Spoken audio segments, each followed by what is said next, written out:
성도 여러분 안녕하셨습니까? 네, 행복하고 또 선선한 그런 안식일입니다. 날씨는 참 좋은데 이 공기 중에 참 안 좋은 바이러스들이 돌아다닌다고 하니까 또 마음이 무거워집니다. 코로나 2.5단계 지금 시행 중인데요.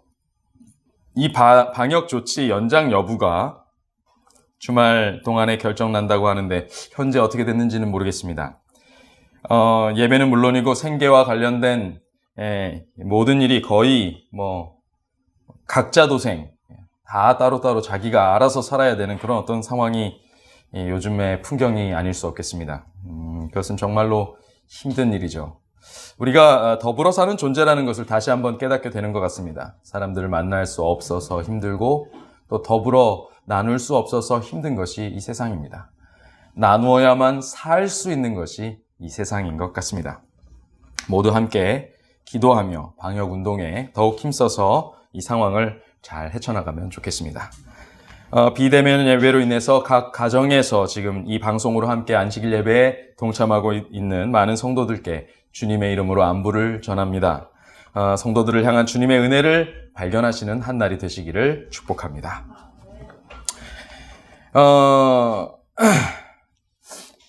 사슴의 동산은 지금도 제가 자주 이용하는 몸과 마음의 쉼터입니다.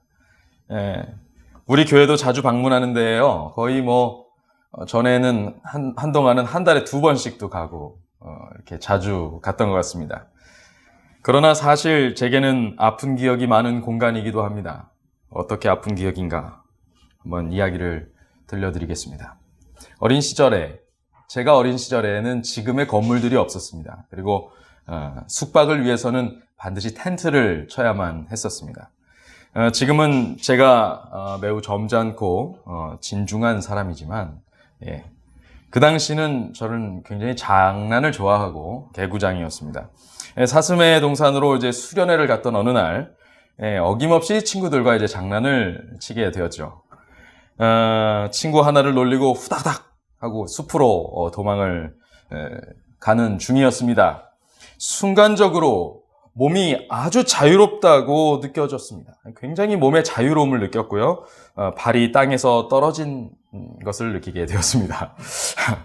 그리고는 갑자기 순간적으로 세상이 확 돌면서 이것이 짜릿한 건지 매캐한 건지 모르겠는 그 아득함을 느끼면서 그 기운이 왜 그렇지 않습니까? 확 넘어지면 이제 코로 확 머리를 쫙 하고 찌르죠. 그런 느낌이 머리를 때렸습니다.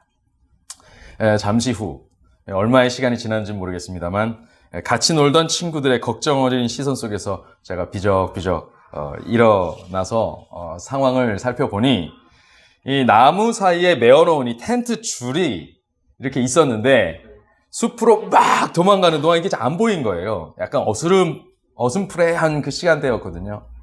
그래서 거기에 이제 목이 걸리면서 확 돈 것입니다. 체구가 작으니까 그대로 그냥 돌아서 한 바퀴를 270도 돌았습니다. 270도를 돌아서 땅에다가 딱 이렇게 패대기가 쳐진 거죠. 당시 이 사슴의 동산의 많은 지역이 비포장이 아니었더라면 아마 저는 큰 부상과 후유증, 지금까지도 고통에 있을 후유증이 남을 뻔했던 그런 정말 아픈 기억이 있습니다. 오해가 있을 수 있어서 다시 한번 강조합니다. 지금 저는 매우 진중하고 점잖은 사람입니다. 자유하다는 것은 참 좋은 일입니다. 자유로운 것. 우리가 모두가 원하는 것입니다. 우리는 자유를 동경하고 또 설파하고 국가적으로 민주주의, 자유를 신봉합니다. 그러나 한편 잘 다루지는 못하는 그런 면도 우리에게 있어요. 이 자유를 잘 누리거나 다루지 못합니다. 잘 다루지 못하는, 능숙하게 다뤄지지 않는, 컨트롤되지 않는 자유는, 즉 정리하자면 균형을 잃은 자유는 나와 다른 사람을 해치는 무기가 될 수도 있는 것입니다. 자유는 잘 써야 돼요. 여러분께 한번 질문을 드릴게요. 여러분 자유로운 분이십니까? 여러분은 자유로운 사람입니까? 여러분 자유를 갖고 계십니까? 별로 자유롭지 못하십니까? 이 질문을 들을 때 여러분 행복감을 느끼십니까? 아니면 불안감을 느끼십니까? 난 정말 자유로워 하고 행복감을 느끼세요? 아니면 내가 정말 자유로운가? 하면서 내가 진짜 자유를 누리고 있는 건가? 내가 자유로운 세상에 살고는 있는데 정말 나는 자유한 사람인가? 자유를 잘 컨트롤하는 사람인가? 불안한 느낌이 있으십니까? 우리는 우리가 누리는 자유가 진정한 자유인지 아니면 통제불능의 자유 낙하인지 헷갈리는 세상을 살아가고 있는 것입니다. 그러나 잠시만 지나면 결론이 날 것입니다. 행복한 웃음을 짓고 있든지 아니면 아득한 괴로움에 내동댕이 쳐져 있던지 할 것이기 때문입니다. 그것이 진짜 자유로운 것인지 자유 낙하였는지를 파악할 수 있게 되겠죠. 성경은 그러한 삶을 사는 우리에게 균형 잡는 법을 알려줍니다. 다시 말하면 이 자유를 컨트롤하는 법, 통제하는 법을 알려주는 것입니다. 올바르게 자유를 누리는 법, 그 자유를 가장 아름답고 가치 있게 사용하는 법을 알려줍니다.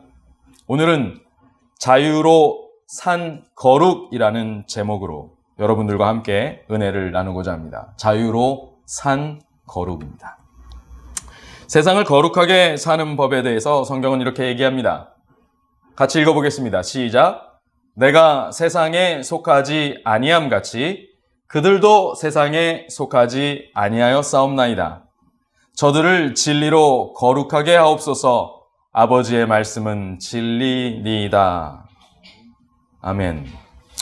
이게 무슨 자유로운 삶에 대한 얘기인가? 세상 것이 아닌 자유로운 것과 무슨 관련이 있는가? 여러분 한번 생각을 좀 전개를 해보겠습니다. 여러분 세상 것이 아닌 것, 세상에 속하지 않은 것, 이 세상에 속하지 않았다는 말의 뜻이 뭘까요? 우리는 그 말의 뜻을 다음 절, 바로 그 다음 첫 번째 세상에 속하지 않았다라는 이 말을 그 다음 절에서 찾을 수 있는데 진리로 거룩하게 하다. 이 단어에서 찾을 수 있습니다. 여러분 거룩이 무슨 뜻이죠? 여러분이 아는 거룩 아주 단순한 뜻이 하나 있죠. 뭐죠? 사실 80년대만 해도요. 80년대까지만 해도 이 거룩이라는 단어는 국어사전에 등재되어 있지 않던 단어입니다. 놀랍죠? 사실 성경에는 있던 말인데도 불구하고 국어사전에는 없던 말이에요. 그럼 이 뜻은 무엇이냐? 거룩은 구별이라는 뜻입니다. 특별한 구별됨을 뜻하는 이 단어를 통해 우리가 세상 속에 살지만 하나님께 속한 특별한 존재라는 것을 깨닫게 될 수 있습니다. 여러분, 거룩한 삶이라는 것은 소위 말하는 경건의 모양에 있어서 능숙하는 것을 말하는 것처럼 우리가 흔히 생각을 합니다. 경건의 모양 이렇게 갖추는 거죠. 이렇게 다 점잖고 진중하고 마치 저처럼 그런 삶을 말하는 것이죠. 거친 것처럼 생각하지만 성경은 참된 경건에 대한 정의조차 전혀 다르게 내리죠. 고아와 과부를 돌아보는 것이라고 얘기합니다. 이것이 경건이에요. 점잖 빼는 게 경건이 아니라고 하는 것이죠. 우리가 일반적으로 생각해 온 이 거룩의 개념이 철저하게 달라져야 되는 것입니다. 교회는 거룩한 곳이야. 그렇게 함부로 뛰어다니면 되겠어. 이게 이퀄이 아니라는 거예요. 이게 앞뒤가 맞는 말이 아니라는 것입니다. 정확하게 말하면. 교회는 거룩한 곳이야. 그러니까 너의 삶이 잘 구별되어지는 훈련이 지금 이 자리에서 되는지 한번 살펴봐. 구별이 어떤 구별이냐? 이게 중요한 거예요, 이제. 이 구별이 뭐냐? 여러분, 거룩이란, 다 같이 따라 읽어보겠습니다. 시작. 자기 자신을 어떤 대상을 사랑하는 것에 특별하게 구별하는 행위입니다. 하나님 거룩하신 분입니까? 거룩하신 분입니다. 무엇 때문에 거룩하신 분입니까? 여러분, 우리가 거룩하시다고 할 때, 하나님 거룩하시다고 할 때 그냥 막연한 존중감, 경외심을 그 거룩이란 단어에다 그냥 희석시켜버리는 경향이 있어요. 그러나 하나님의 거룩하심은요, 우리를 사랑하심에서 비롯되신 것입니다. 우리를 지극히 사랑하심으로 우리를 만드셨을 뿐만 아니라 우리를 너무 사랑하셔서 죽을 수밖에 없게 된 우리 때문에 자기를 던지시기 위하여 우리를 찾아오신 것. 이것이 그분의 거룩함의 근간입니다. 그렇게 하시면서 어떻게 하셨냐면 자신을 오롯이 우리를 사랑하시는데 구별하셨어요. 내가 너희를 위하여 나를 구별했다. 나를 따로 줬다. 독점적으로 너한테 바쳤다. 그러니 너희도 나에게 너희를 독점적으로 구별해라. 이것이 거룩의 뜻입니다. 내가 거룩하니 너희도 거룩하라는 말은 이런 뜻입니다. 예수님은 우리를 사랑하시기 위하여 자신을 세상과 구별하셨다고 말할 수 있습니다. 우리 역시 사랑을 위하여 자신을 세상과 구별한 자들이라고 선언하고 계신 것입니다. 너희는 이들이 내가 세상에 속하지 않은 것처럼 그들도 세상에 속하지 않았습니다라고 제자들을 일컬어 기도하는 것입니다. 그럼 세상으로부터의 구별이란 것은 무엇으로부터의 구별일까? 이 사진이 뭘까요? 물멍입니다. 물멍. 물멍이 뭐예요? 물 보고 멍 때리는 것입니다. 왜 물을 보고 멍 때릴까요? 저 물은 아무도 접근해 본 적 없는 아주 맑고 깨끗한 샘물입니다. 잔잔하고 이랑 하나 일지 않는 그런 곳입니다. 그것을 딱 비춰보면 거기에 뭐가 보일까요? 자기 얼굴이 보이죠. 나르시시즘이라는 말이 있습니다. 로마 신화에 보면 이제 그리스 신화에 보면 나르키스트라는 뭐죠? 갑자기 로마 신화에 보면 나르키소스, 죄송합니다. 나르키소스라는 인물이 등장합니다. 이 목동인데요. 물속에 비친 자신의 모습에 취해서 모든 일을 멈추고 계속 바라보고만 있다가 마침내 죽음을 맞이했다는 전설의 인물입니다. 여러분 잘 알고 계시죠? 나르키소스. 이 사람의 이름을 딴 것이 나르시시즘인데요. 이 말의 뜻은 뭐냐면 자기애라는 것입니다. 자기를 너무 사랑해요. 현대인들은 어떤 면에서 이 나르시시즘에 빠져서 산다고 볼 수 있겠습니다. 자기 내면을 성찰하고 파악하는데 너무 몰입해 있어요. 자기가 누군지 분석하고 싶어 합니다. 자기 생각과 판단을 굉장히 신봉해요. 그러면서 그리고 자기 성향과 욕구대로만 살아가려고 합니다. 사실 많은 그리스도인들이 이렇게 이 세상의 사람들을 현대인들의 무리에 합류하는 모습을 보게 됩니다. 이 부분에서 굉장히 혼란을 겪어요. 말씀대로 산다고 말하지만 결정적인 순간에 그들의 삶을 보면 자기애적인 판단을 벗어나지 못할 때가 많습니다. 결국은 자기를 사랑하고 자기 걸 챙기고 하는 대로 결론이 나는 거예요. 그러나 성경을 통해서 사람의 본질을 조금만 파악하면 우린 조금 다른 이해를 가질 수 있게 됩니다. 사람의 차별성인데요. 한번 볼까요?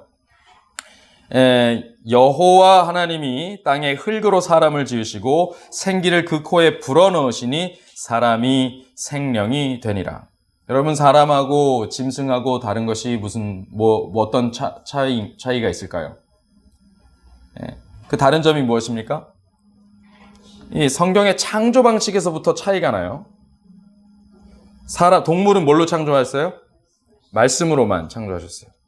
사람은 흙으로 짓고 생기를 불어 넣으셨어요. 이 과정이 다릅니다. 그래서 여기서 결국 이 생기를 말씀으로 해석해요. 하나님의 입으로부터 나오는 말씀으로 해석하면서 결국 모든 생물과 사람은 다를 것 없이 같은 생명의 원리를 가지고 있다라고 설명하기도 합니다만, 물론 그것도 맞는 말일 수 있어요. 그러나 여기 그럴 것 같으면 이렇게 구별된 표현을 써놓지 않았을 것입니다. 사람도 그냥 하나님이 말씀으로 사람아 있어라, 아담아 있어라 만드셨을 것이다, 만드셨다고 그냥 표기하겠죠. 말씀으로 지으셨는데 그 중에 사람도 있더라. 이렇게 했을지도 모르겠습니다. 그러나 사람은 전혀 다른 방식, 특별한 방식으로 만들었습니다. 동물은 일방적으로 말씀에 의해서 생겨난 거예요. 말씀하시니까 그 말씀으로 인해서 생겨났어요. 그러나 사람은 말씀 때문에 혹은 말씀을 위해서 따로 지어진 것처럼 이 생기를 말씀 혹은 성령의 역사 뭐로 대입하던 간에 그것을 위해서 따로 생기를 위해서 혹은 말씀을 위해서 따로 만들어진 것처럼 보입니다. 보십시오. 과정이 이래요. 지으신 사람에게 생기를 따로 불어 넣으셔요. 이게 마치 어떤 걸로 보이냐면 잘 만들어진 그릇에 귀한 것을 담아놓는 듯한 느낌이 드는 것입니다. 여러분 그런 느낌을 지금 보이십니까? 그런 과정이? 뭔가를 잘 따로 만들어서 이걸 담기 위한 다른 그릇을 만들어서 거기에다가 귀한 것을 담아놓는 거예요. 근데 그 귀한 게 뭡니까? 여태까지 다른 것들을 만들었던 창조의 능력이 담긴 말씀. 그러니까 하나님의 말씀을 담는, 보관하는 그것으로 인해 더욱 빛나고 가치 있어지는 그릇. 그것이 창조 방식의 차이에서 드러나는 사람의 차별성, 구별성인 거예요. 말씀을 담기 위해 따로 지으신 존재라는 것입니다. 사실 그릇이라는 것에 사람을 비유하는 것, 어떤 사물에 사람을 비유하는 것은 마치 인간의 존엄성을 낮게 평가하는 것처럼 느껴질 수 있겠습니다만 그 비교 대상이 만물을 지으시고 인간을 존재케 하시는 하나님의 말씀이라면 그 무게는 전혀 달라지는 것입니다. 그 그릇이지만 말씀을 담기 위한 것이다 라고 말할 것 같으면 요건 무게가 좀 달라요. 왜냐하면 그것은 우리 자체를 만드신 능력이기 때문입니다. 그 능력을 담아서 보존하고 또 그것을 그릇에 담는 이유가 뭐예요? 담는 이유가 보관도 있지만 그것을 나누기 위함이기도 해요. 그렇죠? 예를 들어서 우리가 큰 통에 뭘 담아놓는 건 그냥 보관을 위해서입니다. 그런데 그것을 그릇에 따랐다면 그거 뭐 하는 거예요? 그래서 누군가에게 나누기 위함이겠죠. 영원히 존재하고 그 능력을 담아서 보존하고 나누는 기능을 수행하면서 영원히 존재하고 또 갈수록 가치 있어지고 매일 더 행복한 존재가 되도록 계획을 하셨다면 이것은 단순히 인간의 역할론을 넘어서는 이야기입니다. 그래서 이게 하나님께서 우리를 도구로 만드셨어. 할 수 있는 그냥 그렇게만 얘기할 수 있는 부분이 아니라는 얘기예요. 왜냐하면 이 나눔의 행위가 그 역할이 바로 사랑이기 때문입니다. 하나님이 말씀하시고 그 능력을 펼치신 그 근원에 뭐가 있어요? 사랑이 있으시잖아요. 사랑이 있어요. 사랑하지 않으시면 그 능력이 펼쳐질 수 없었습니다. 어저께 말씀을 통해서도 우리가 그걸 확인했잖아요. 하나님의 모든 권능의 기초는 사랑이에요. 왜냐하면 그 나눔의 행위가 사랑이기 때문에 그 권능이 거기서 나오는 것입니다. 그리고 그 사랑을 가진 자만이, 다시 말해서 그 귀한 하나님의 말씀, 사랑으로 비롯된 그 말씀, 사랑으로 구성된 그 말씀을 그 그릇 안에, 자신의 그릇 안에 담은 자만이 하나님을 대신해서 세상을 다스리고 지킬 수가 있는 것입니다. 그러니까 세상에 사람을 하나님께서 하나님의 대리자로 두셨는데 그게 어떤 원리로 두실 수 있었냐면 야, 네가 알아서 해 하고 두신 게 아니고 내가 너에게 뭘 부어주겠다? 내 사랑의 권능을 부어주겠다. 부어주신 거예요. 우리는 그 하나님의 사랑의 권능을 담는 그릇인 것입니다. 여기서 이제 사랑에 대한 분명한 정의가 다시 내려지게 되죠. 사랑이란 뭐예요? 사랑은 내가 가진 것과 그리고 자기 자신을 아끼는 것이 아닙니다.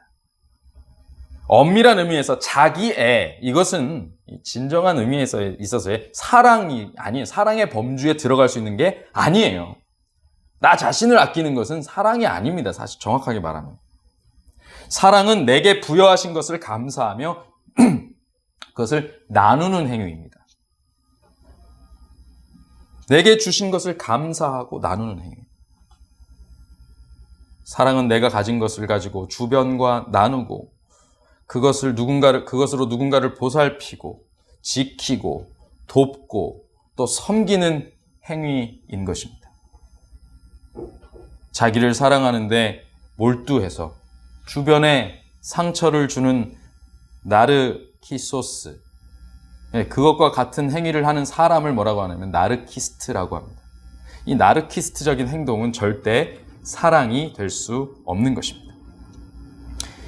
만약 우리가 이러한 방식의 삶을 살고 있다면 사실 우리는 그러면 세상에 속한 사람입니다. 세상이 다 이렇게 살고 있어요. 자기를 사랑하고 자기를 위해서 살아가고 있는 사람들이 세상을 구성하고 있습니다.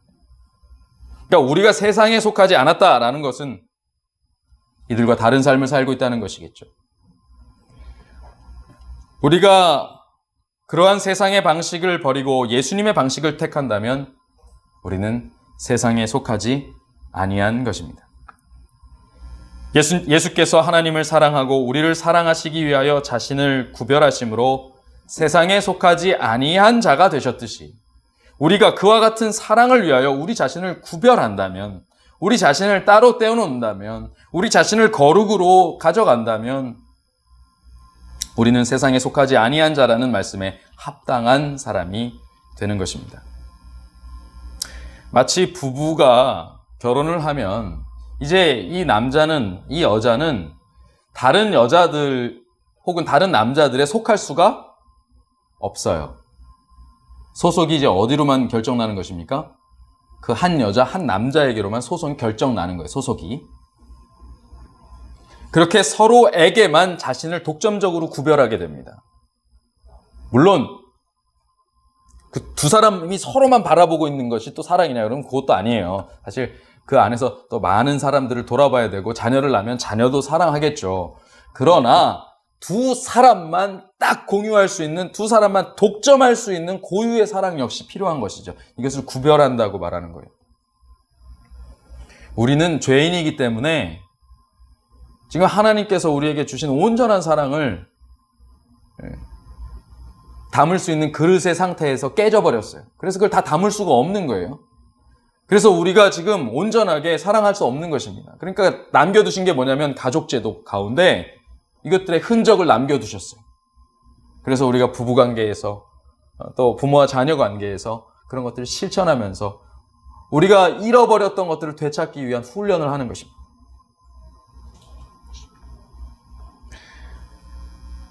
하나님과 그리스도 사이가 그러하시고 또한 하나님과 우리 사이가 그렇게 된다는 거예요. 그것이 우리가 세상에 속하지 않은 사람이 되어가는 과정입니다. 그러므로 사람의 차별성은 바로 여기 하나님의 주신 것을 나누는 능력에서 온다라고 볼 수 있겠습니다. 자, 다시 한번 말씀드립니다. 사람의 차별성, 우리의 짐승과 다른 것, 그리고 그리스도인의 차별성, 그것은 하나님의 주신 것을 나누는 능력에 달려있다는 거예요. 우리가 동물과 차별성이 사랑할 줄 안다는 거예요. 진짜 사랑을 할 줄 안다는 거예요. 단순한 번식이나 본능에 의한 것이 아니라 자기를 희생하면서 사랑할 줄 아는 거예요. 자기의 가진 것을 나눌 줄 아는 거죠. 그렇다면 그리스도인과 일반 사람, 다시 말하면 세상에 속하지 않은 사람과 세상에 속한 자의 차이, 구별성은 하나님께서 주신 것을 오롯이 받아서 나누는 것. 내게 있는 것이 무엇이냐? 이것을 세상 사람들이 다 분석하고 그것을 막 찾고 헤매거든요. 근데 이 모든 것이 어디로부터 왔음을 알고 하나님께로부터 왔음을 알고 감사하며 지금 아직 다 못 찾은 거라 할지라도 상황에 맞게 나 자신을 이렇게 활동하다 보면 하나님께서 내게 허락하신 그 모든 상황 속에서 내가 할 수 있는 일들을 해갈 때, 다른 이를 사랑할 수 있는 능력으로 그것을 표출할 때, 그것이 바로 예수님의 구별성, 그것을 닮은 사람의 구별성이 된다 이것이죠. 예수님을 닮은 사람의 거룩함, 우리가 흔히 말하는 성화의 원리가 되는 것입니다. 이것이 바로 거룩함이에요. 사람의 거룩함이에요. 그러니까 저 사람 성화됐어, 이 말은 저 사람 하나님이 주신 사랑 나눌 줄 아는 사람이야, 이런 말이에요. 거룩하고 구별된 사람.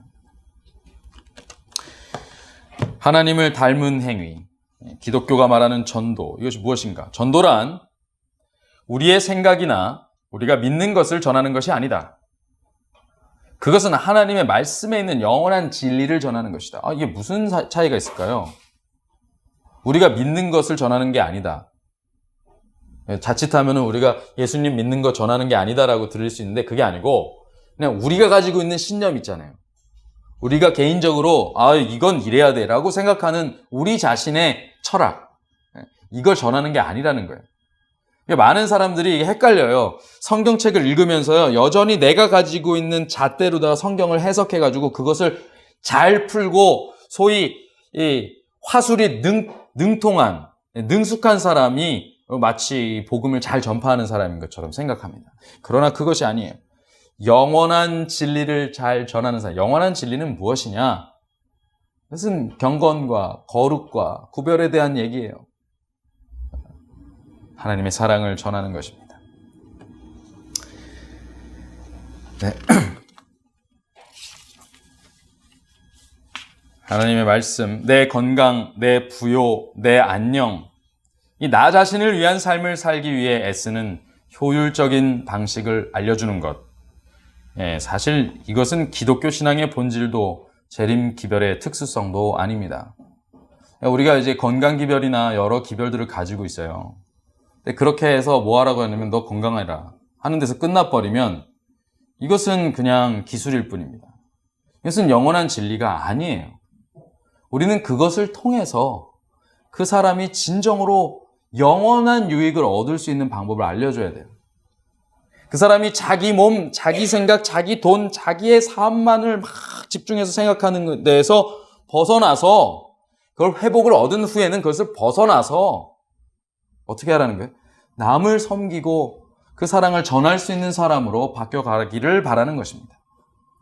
여러분, 베드로의 장모가, 베드로가 이렇게 소위 말하는 생계를 위해서 막 일을 하지 않고 그거 나가서 계속 예수님만 쫓아다니니까 얼마나 답답했는지 막 화가 많이 났어요. 어느 날 근데 베드로가 들어오세요 그래갖고 예수님을 초청해서 들어왔네. 근데 보니까 그 순간에 어떻게 돼 있어요? 장모가 열병이 났어요. 여기 보면은 그 열병이 났다고 돼 있는데 그 내용의 그 원문을 살펴보면 화병이 났다가 정확한 표현입니다. 이게 우라통이 터진 거예요. 막 그래갖고 몸져 누워 있어요. 그런데 예수님이 그를 살피셨어요. 그래서 그가 회복된 후에 뭐 했더라고 돼 있어요. 거기 예수님께 수종들었더라 이렇게 돼 있습니다. 뭐 하기 시작한 거예요? 예수님과 함께 온 사람을 섬긴 거예요. 그게 그의 삶이 이제 자기가 저렇게 하면 우리가 어떻게 먹고 살아 하고 내 삶만을 생각하던 그 사람이 이제 다른 이를 섬길 줄 아는 사람이 됐다는 것입니다. 그러니까 우리의 복음의 전파와 우리의 정말 진실된 말씀으로의 치료가 그 사람의 가진 그러한 자기 집중적, 자기 애적 생각을 바꾸는 데 있어야지, 그것을 더 강화시키고 거기에 집착하게 만드는 것을 이용해가지고 그것을 미끼로 사람을 끌어오는 식의 형태여서는 안 된다. 여러분, 그렇게 해서 침례받으니까 어떻게 많은 사람들이 침례 받은 사람보다 나간 사람이 더 많은 이상한 현상이 벌어지는 거예요. 웃기는 일이죠.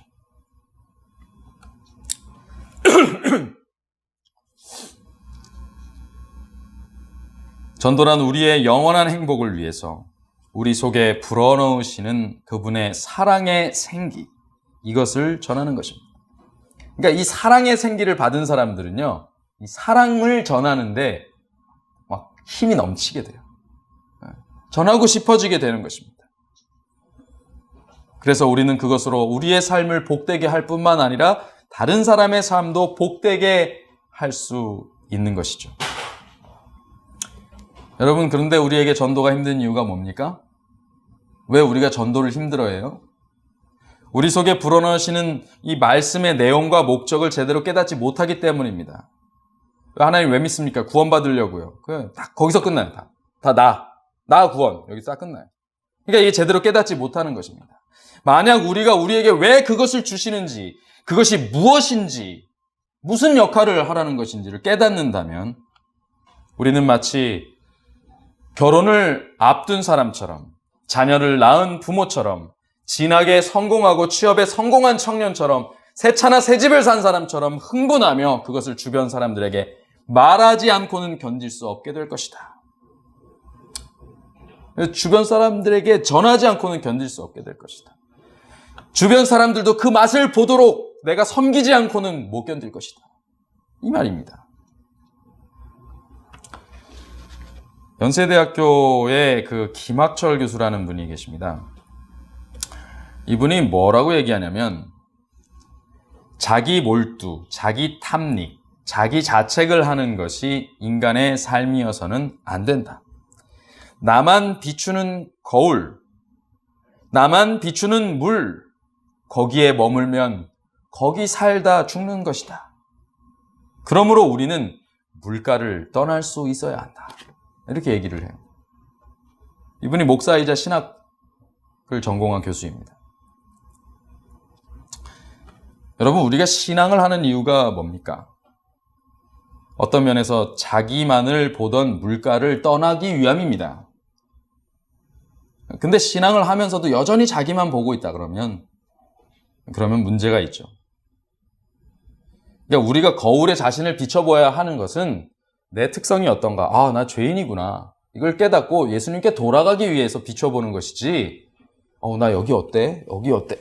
이거 해가지고, 완벽해져. 이렇게 하는 게 아니에요, 사실은. 우리는 예수님께 돌아가기 위해서 거울에, 또 율법에 우리 자신을 비춰보는 것입니다. 율법이 우리를 구원해주지 않아요. 거울을 들여다본다고 우리가 사는 게 아니에요. 오히려 죽어요. 성경은 자기 삶은 자기가 어떻게 살 것인가 하는 것은 사실 자유입니다. 성경은 그 자유를 가지고 우리가 세상에서 구별된 자가 되기를 호소하십니다. 자기에 몰두하며 자기 자신을 보면서 기뻐하고 슬퍼하고 만족하고 괴로워하다가 죽어가는 그러한 굴레를 벗어나서 예수께서 세상에 보내지신 것과 같이 세상에 보내지고, 지금 예수님의 요한복음 17장의 기도가 뭐예요? 내 제자들을 보내는데 하나님 나를 보내셨던 것처럼, 나와 함께 일치되셨던 것처럼 저들과도 일치되게 하여 주십시오. 저들 속에서 그 말씀이 정말 능력 있게 활동하고 사랑을 베풀었던 것처럼 저들 역시도 그 일을 하게 하여 주십시오 하고 보내시는 거예요. 진리를 위하여 진리로 말미암아 거룩하게 되게 하옵소서 얘기하시는 것입니다. 다른 이들을 위해 그들을 사랑하기 위해 구별되고 사랑하기에 적합한 모습으로 자기를 따로 구별하라고 우리를 그 구별로 초청하시는 거예요. 이것이 우리가 신앙을 하는 이유입니다. 우리는 자유를 가지고 바로 이 신앙을 선택하는 것입니다. 우리는 우리의 자유를 가지고 우리 멋대로 살 수 있지만 그것을 통해서 자유 낙하를 선택하면 안 되겠어요. 통제하지 못하는 자유 속에 빠져서 그냥 자기 자신의 모습을 어떻게 살피느라고 정신없는, 그래서 결국은 마지막에 죽을 뿐인 그런 자유 말고 참으로 하나님께서 우리 속에 원칙과 진리로 심으신 그 참 구별된 행동을 할 수 있는 행동으로 우리의 자유를 사용해야겠다, 이것입니다. 사랑하는 성도들이시여, 여러분의 삶이 잠깐 자유하나 곧 중심을 잃고 넘어지는 것이 아니라 그 자유함을 가지고 능수능란하게 가장 행복하고 아름다운 삶을 영위할 수 있는 방법을 찾게 되시기를 바랍니다. 세상을 향해 보내지지만 세상에 속하지 않은 사람들, 곧 사랑을 위하여 하나님의 사랑의 복음, 진리를 전하는 일을 위하여 구별된 자들이 되시기를 간절히 바라면서 오늘 말씀을 줄이겠습니다.